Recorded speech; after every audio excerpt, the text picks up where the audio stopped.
Hey, actors in Toronto, let's talk about union and being actor versus non-union. When I first got back from the actor studio in 2019, right before the pandemic started, I was non-union, booked a few pretty good gigs, including the Eli Roth's Haunted Museum, where I had my own episode. And then that was the last project I did non-union. I went union. Since then, I've been in adults and sheriff country and other things. Now, if you just booked your first union job, I wouldn't suggest going to the union right away. You get three before you have to join as an apprentice.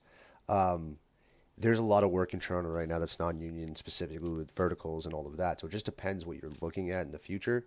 I know where I want to be. I want to be on major shows. In the last couple months, I've had a couple feature films from friends of mine that are non-union that I haven't been able to do, and that's a shame.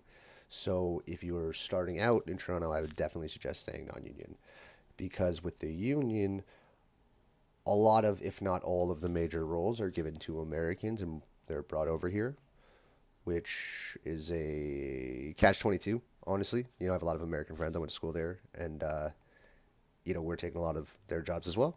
So it's kind of a catch 22 both ways where they're getting the leads in these projects and we're getting, guest stars and dailies and all of that.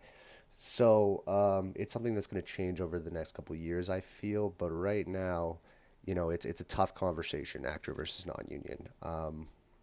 It also depends on your agent. I think it's a conversation you have to have with your agent. If you don't have an agent, that's coming up next. We're going to talk about that too and how to find an agent in Toronto. But yeah, actor versus non-union in Toronto is a very interesting conversation. There's lots of opportunity non-union for sure.